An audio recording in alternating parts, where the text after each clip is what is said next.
Hello everyone, welcome to Jim's Orbit.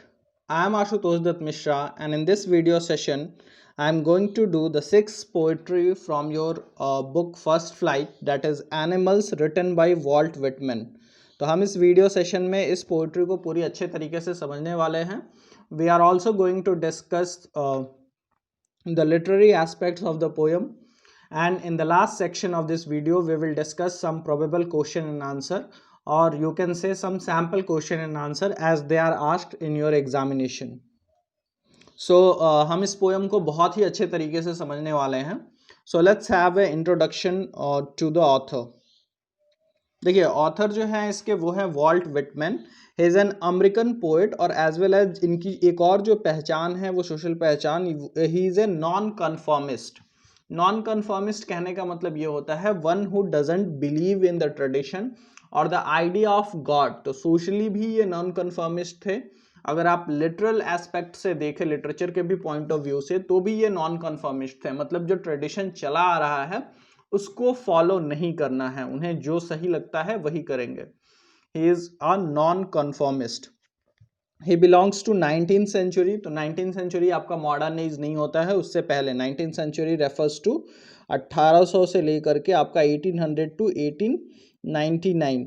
So he belongs to 19th century and he is a pioneer who started writing without rhyme and meter. मैंने आपको पहले ही बताया जो पहले से tradition चले आ रहे हैं उसको फॉलो नहीं करना है. ये इस तरीके के आदमी थे. That is Walt Whitman. तो ये जो हमारे पोएट थे ये पहले पायनियर थे. Pioneer is the person one who initiates और बिगिन समथिंग. वो पहला व्यक्ति जो ऐसा करना शुरू करता है. तो इन्होंने सबसे पहले ऐसे वो पोएट थे जिन्होंने बिना राइम और मीटर के लिखना शुरू किया. खास करके अमेरिकन पोइट्री या अमेरिकन पोइट्स के लिस्ट में अगर आप देखें तो ये पहले ऐसे व्यक्ति थे जिन्होंने, इनके पोएम में कोई राइम स्कीम नहीं होता है, कोई मीटर नहीं होता है. मीटर मतलब पोएम की लेंथ डिसाइड होती है कि एक लाइन में कितने सिलेबल आने चाहिए.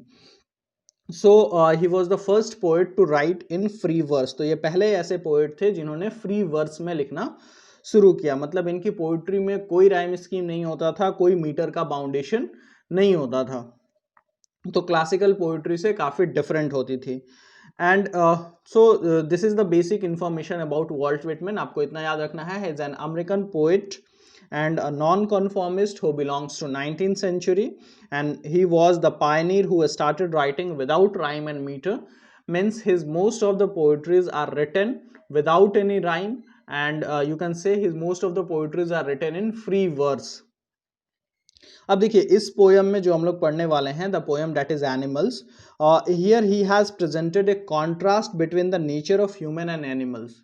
इंसान और एनिमल के नेचर में जो डिफरेंसेस है और जो एक तरीके का कंपैरिजन उन्होंने इस पोएम में डिस्प्ले किया है कि ह्यूमन बीइंग और एनिमल्स में क्या क्या डिफरेंसेस है, वो कैसे बिहेव करते हैं, एनिमल कैसे बिहेव करते हैं, ह्यूमन बीइंग कैसे बिहेव करते हैं, एनिमल क्या सोचते हैं, ह्यूमन बीइंग क्या सोचते हैं, क्या क्या उनमें डिफरेंसेस हैं और कौन ज़्यादा बेटर है. वैसे तो आप इस पोएम में देखेंगे कि उन्होंने एनिमल को एक बेटर क्रिएचर प्रूव किया है as compared to human beings, कि जानवर जो है वो इंसानों से ज़्यादा अच्छे हैं. कैसे? We will when we will go through the poem we will know that. तो जब हम पोएम में जाएंगे तो वो हम समझेंगे. इनकी एक कलेक्शन छपी थी लीव्स ऑफ ग्रास नाम की, और उसी में एक पोइट्री थी that is song of myself. उसी पोइट्री का ये पार्ट है डेट इज एनिमल्स.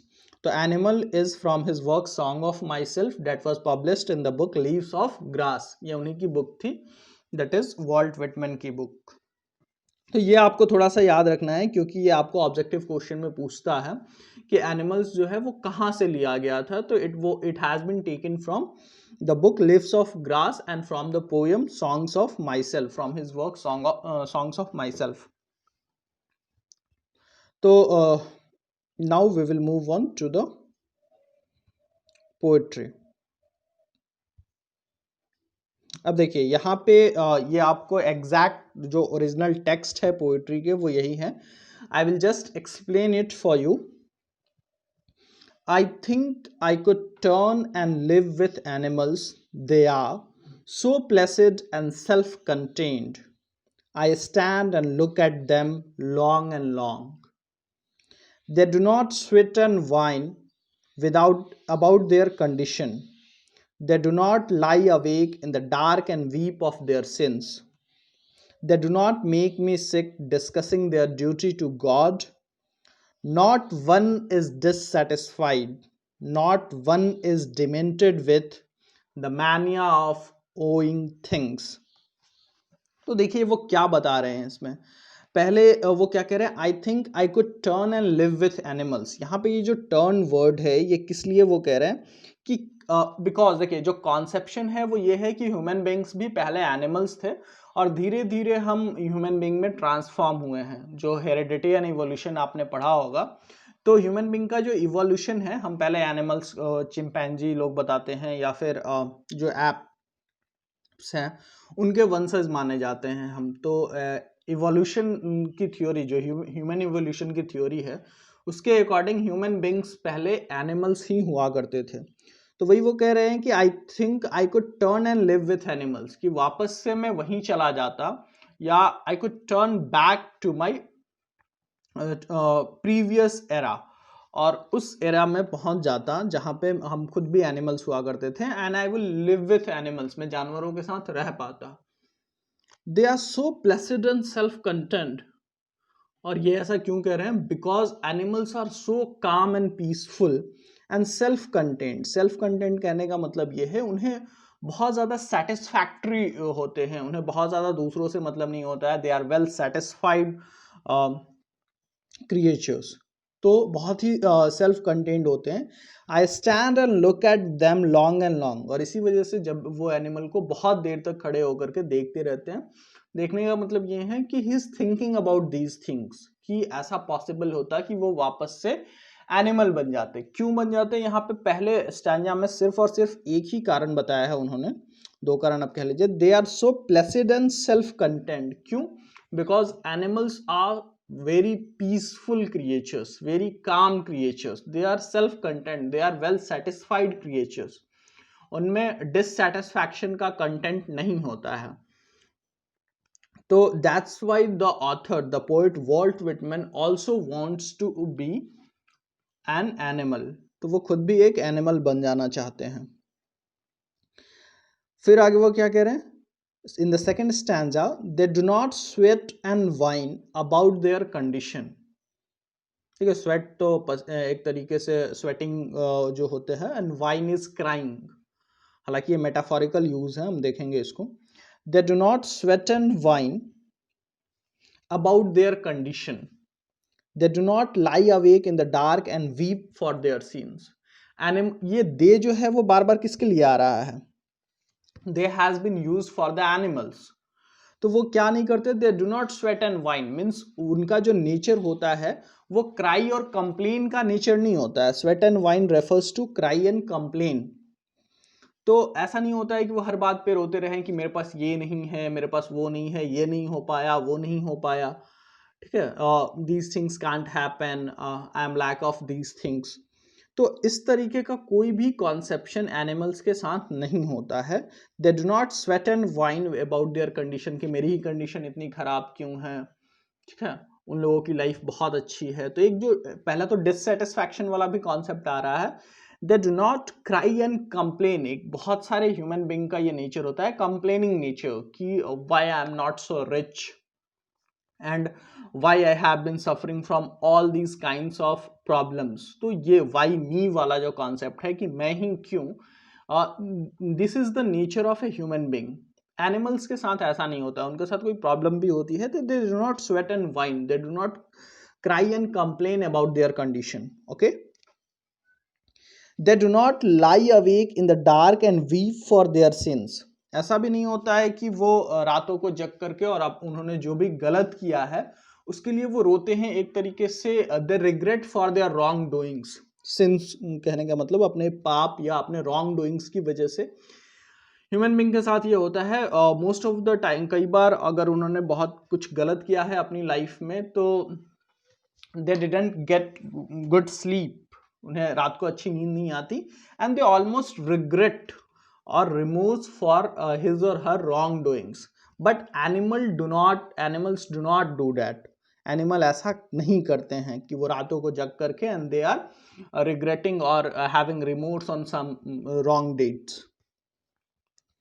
आगे वो क्या कह रहे हैं, they do not make me sick discussing their duty to God, और ना ही वो मुझे, यानी कि कई बार लोग एक तरीके से आपस में डिस्कस करते हैं कि रिलीजन के टूवर्ड्स हमारी क्या रिस्पॉन्सिबिलिटी है, ड्यूटी टू गॉड भगवान के प्रति हमारी क्या रिस्पॉन्सिबिलिटी है। एनिमल्स ऐसा कुछ भी नहीं करते हैं। So the poet is talking about the characteristics of the animals, that how animals are better creature than human being, कि एनिमल जो है वो ह्यूमन बीइंग से अच्छा क्रिएचर है कैसे, सिर्फ इस बारे में वो बात कर रहे हैं। और वो क्या क्या क्वालिटीज बता रहे हैं, आपको सिर्फ ये क्वालिटीज याद रखनी है। Means the poet is talking about the several traits, the several qualities of animal. First, they are so placid, they are so self contained, means they are so peaceful and calm, they are satisfied with what they have, they do not sweat and whine, they do not cry and complain about their condition, they do not lie awake in the dark and weep for their sins, means they do not remorse over their wrong deeds, हालांकि वो कुछ गलत करते ही नहीं है। they do not make me sick discussing their duty to God, और ये जो रिलीजन और गॉड का कॉन्सेप्ट है ये भी उनके साथ नहीं है।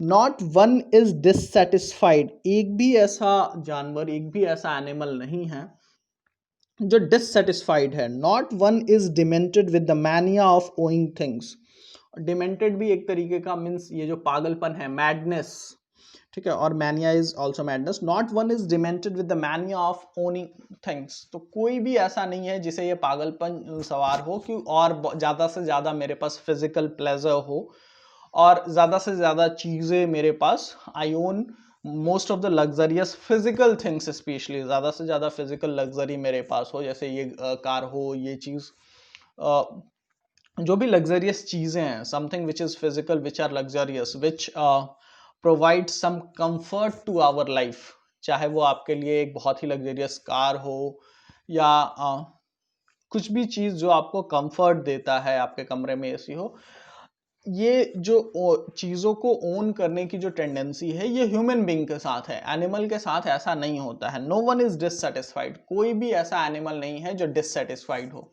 Means each and every animal is satisfactory in nature, और the nature of animals are such that they are satisfied with what they have, जो भी उनके पास रहता है वो उसमें सेटिस्फाइड रहते हैं। But the human beings tendency is not, human being का साथ उल्टा है, उनके डेथ तक के एक भी पर्सन आपको ऐसा नहीं मिलेगा जो कंप्लीटली सेटिस्फाइड हो विथ व्हाट ही और सी हैज, उसके पास जो कुछ भी है उससे वो सेटिस्फाइड नहीं होता है। सो the poet is talking about the several traits, the several characteristics of animals in the first 2 stanzas, और वो कैरेक्टरिस्टिक्स क्या क्या है ये आपको एक तरीके से याद रखना होगा।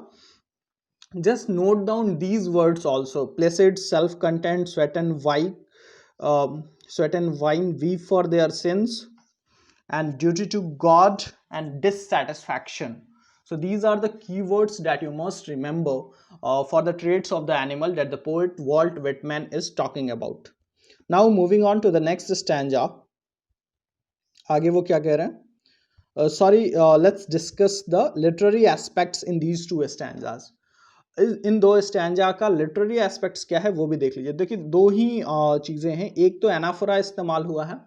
Anaphora, you very well remember that the repetition of same set of words is anaphora.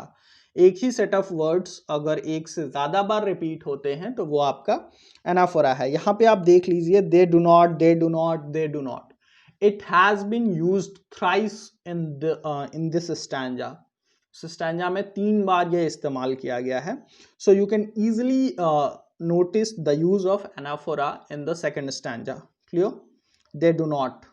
Metaphor, sweat and whine जो है वो एक मेटाफर की तरह यूज हुआ है। स्वेट एंड वाइन कहने से मतलब कहीं भी स्वेटिंग और रोने से नहीं है, but it's about the cries and complain, मतलब जो लोग का कंप्लेनिंग नेचर होता है वो पोएट कहना चाहते हैं। So sweat and wine has been used metaphorically. Clear? Now we will move on to the next stanza. Not one kneels to another, not to his kind that lived thousands of years ago. Not one is respectable or unhappy, over the whole earth. So they show their relation to me and I accept them. They bring me tokens of myself. They evince them plainly in their possession. I wonder where they get those tokens.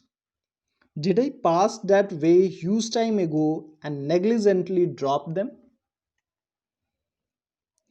So now the next trait that the poet is talking about is not one kneels to another. एक भी animal ऐसा नहीं होता है जो दूसरे के सामने घुटने टेक दे या उसके नील्स टू अनदर उसकी चापलूसी करे. नील डाउन का मतलब एक तरीके से घुटनों पे बैठ जाना, बट मेटाफोरिकली इट मीन्स, और इसका डीप मीनिंग यही है कि किसी को बहुत ज़्यादा फ्लैटरिंग करना. आमतौर में ह्यूमन बींग में ये टेंडेंसी होती है कि when a person gets profit from another person, he generally kneels down towards that person, towards that another person. जबकि एनिमल्स में ये टेंडेंसी बिल्कुल भी नहीं होती है. तो not one kneels to another, nor to his kind that lived thousands of years ago. और ऐसा भी वो नहीं करते हैं कि वो अपने पूर्वजों के प्रति जो बहुत पहले से रहते आ रहे हैं उनको अपना होमेज या उनके सामने घुटने टेकते हैं. Means animal do not kneels down to another. Not one is respectable or unhappy over the whole earth. और उनमें कोई भी ऐसा नहीं है जो बहुत ज़्यादा रेस्पेक्टेबल हो. कोई एनिमल, एक एनिमल दूसरे से ज़्यादा. तो equality, a sense of equality you can see among the animals. Nor one is unhappy, और कोई भी एनिमल अनहैप्पी नहीं होता है. So each and every animal is quite happy. So they show their relation to me and I accept them. और वो मुझे, मतलब एनिमल ह्यूमन बीइंग के साथ भी काफ़ी इक्वल ट्रीटमेंट करते हैं. और their relation to me and I accept them. They bring me tokens of myself. देखिए यहाँ पे टोकन्स का मतलब क्या है. Here tokens is metaphorical use and here it means the qualities, the inner qualities of human being एक तरीके से, या एनिमल्स में जो क्वालिटीज है, जो ट्रेट्स हैं, उसकी वो बात कर रहे हैं. They evince them plainly in their possession. Evince का मतलब टू शो, टू रेविल. तो वो उसको बहुत, उनमें जो भी क्वालिटीज हैं वो बहुत क्लियरली विजिबल होती है. They clearly reveal it. Human being में भले कुछ क्वालिटी वो डिस्क्लोज हो जाए, सॉरी रिवील ना हो, वो कंसील्ड रहे, बट एनिमल्स में वो सारी चीजें रिवील रहती है, मतलब वो डिस्क्लोज रहती है. दे क्लियरली शो, एवेंस, एवेंस का मतलब शो करना. Them plainly in their possession, जो कुछ भी उनके पास होता है. जबकि ह्यूमन बीइंग जो है वो कुछ चीजें छिपा के रख सकते हैं. सो वो कहते हैं कि I wonder where they get those tokens. Tokens का मतलब यहाँ पे ये है, all the qualities that has been discussed in this poem from stanza 1 to the last, till the last stanza और till the third stanza. जो भी चीजें वो डिस्कस की गई हैं, जो भी क्वालिटीज डिस्कस की गई हैं एनिमल्स की, उन क्वालिटीज को यहाँ पे पोइट क्या कह रहे हैं, टोकन्स. तो token has been used metaphorically. This is the literary aspects. So वो ये कह रहे हैं, I wonder where they get those tokens, कि उन्हें ये क्वालिटीज मिली कहाँ से. इस बात पे पोइट जो है वो थोड़ा वंडर कर रहे हैं. Did I pass that way huge times ago and negligently drop them? क्या ऐसा था कि जब हम एनिमल्स थे तो ये क्वालिटीज हमारे पास भी थे और हमने जाने अनजाने में, नेग्लिजेंट वे में, मीन्स केयरलेस तरीके से इन सारी क्वालिटीज को ड्रॉप कर दिया, छोड़ दिया. मीन्स ह्यूमन बींग्स के साथ भी के पास भी ये सारी क्वालिटीज, ये सारी अच्छी क्वालिटीज, कौन कौन सी क्वालिटीज आप एक बार रिवाइज कर लो. डिससेटिस्फैक्शन नहीं होता था, मीन्स सेटिस्फैक्शन हमेशा रहता था. एंड बहुत सारी चीज़ें जो उन्होंने डिस्कस की है, placid and self contained, they do not sweat and whine. यहाँ पे no one kneels down, everyone is respect, no one, not one is respectable और अनहैप्पी, मतलब इक्वालिटी का सेंस. ठीक है, तो ये सारे जो ट्रेट्स है, ये सारे जो टोकन्स हैं, वो ह्यूमन बींग के साथ भी थे, बट उन्होंने ये चीज नेग्लिजेंटली यानी कि केयरलेसली क्या ड्रॉप कर दिया. And the poem ends with a question mark, कि you must ponder over this question. और दिस थिंग्स, आप इस पे सोचिए कि क्या आपके पास भी ये क्वालिटीज थी जिससे आपने ह्यूमन सोसाइटी में आने के बाद धीरे धीरे लूज कर दिया है. So that's the end of this poem. Now we will just look at two simple questions that are probable, that are sample question from this chapter. देखिए पहला क्वेश्चन क्या है, why do you think the poet has called the desire to own things the mania of owning things? Second stanza का last line था. Is the poet right in doing so? Right your own views. क्या आपको लगता है कि चीज़ों को जो पा लेने की ख्वाहिश है एक तरीके से, कि ज़्यादा से ज़्यादा लग्जरियस चीज़ें या जो कंफर्ट के थिंग्स हैं वो आपके पास हो, ये this kind of desire is a mania, is a madness? Do you think that? और पोएट ने ऐसा क्यों कहा है? आप अपने व्यूज इस पे क्या है वो लिखिए. तो यू मस्ट, मैंने यहाँ पे एक सैम्पल आंसर लिख रखा है, वैसे आपकी जो व्यूज़ हो बिल्कुल आप उसको अपने वर्ड्स में लिखिए. Always write answers in your own words and keep thoughts in your mind. तो यहाँ पे the poet uses the word such as demented and mania. ये दो वर्ड जो कि दोनों मैडनेस को शो करते हैं, दोनों वर्ड इस्तेमाल किया है. For never ending desire of human beings to own things. क्यों, किस लिए इस्तेमाल किया है? क्योंकि ह्यूमन बींग का जो डिज़ायर होता है it is never ending desire. मैंने आपको बताया भी कि एक भी ह्यूमन बीइंग ऐसा आपको नहीं मिलेगा जो कंप्लीटली सेटिस्फाइड हो विथ व्हाट ही और सी इज हैविंग. उसके पास जो कुछ भी है उससे वो कंप्लीटली सेटिस्फाइड नहीं होता है. तो दिस सेंस ऑफ डिससेटिस्फैक्शन, ये जो एक्सट्रीम डिजायर है वो डिससेटिस्फैक्शन क्रिएट करता है. एंड चूंकि डिजायर एक्सट्रीम है, डिससेटिस्फैक्शन क्रिएट कर रहा है, तो इसको मैनिया कहना मेरे अकॉर्डिंग तो गलत नहीं है. So these words show that the poet is comparing this desire to madness. The poet stands right in doing so, as this desire makes us so greedy and traps us in a vicious circle of aspiring more and more. ठीक है, तो ज्यादा से ज्यादा चीजों को, ज्यादा से ज्यादा कंफर्ट को पा लेने की जो ख्वाहिश है वो एक मैडनेस है. Extreme of anything is madness. Clear? Animals that are free from any possession, animal जिनके पास कुछ भी नहीं होता, are also free from sins, वो सिन से भी फ्री होते हैं. Worries and complaints. In order to gain more wealth, all the important values such as morality and kindness are left behind. तो ये जो मोरालिटी और काइंडनेस है वो हम बहुत पीछे छोड़ आते हैं, just in order to achieve more and more luxurious things, more and more comfort in our life. Now let's a look at the second question. ये आपका 2014 के बोर्ड एग्जामिनेशन में पूछा भी गया था. Explain the satisfaction that animal have and human do not. वो उस सेटिस्फैक्शन को एक्सप्लेन कीजिए जो ह्यूमन के पास होता है और एनिमल्स के पास होता है और ह्यूमन के पास नहीं होता है. तो क्या जो भी वर्ल्डली चीज है उसी को आप आंसर करेंगे कि जो फिजिकल चीजों की, जो लग्जरियस चीजों की, जो वर्ल्डली थिंग्स का जो डिजायर है वो ह्यूमन बीइंग में ज़्यादा होता है और एनिमल में नहीं होता है. And that's the reason animal are quite satisfied and human beings are not well satisfied, क्योंकि उनमें ग्रीड जो है वो बढ़ती जाती है. ठीक है, human wishes and human greed can never be satisfied. फिर the next question is differentiate between human and animals in term of desire. ये डिफरेंशिएशन आपको आना चाहिए डिजायर के टर्म में. तो animals are very different from human as they are almost desireless. They have no desire to own worldly things or anything. They are happy without an unending grid, while human becomes maniac. Maniac means quite mad in their grid for possessing valuables or luxury. Okay. So I hope you have well understood this poem. Please do subscribe to our channel Jim's Orbit and put your questions in the comment box. Thanks for watching this video. Have a good day.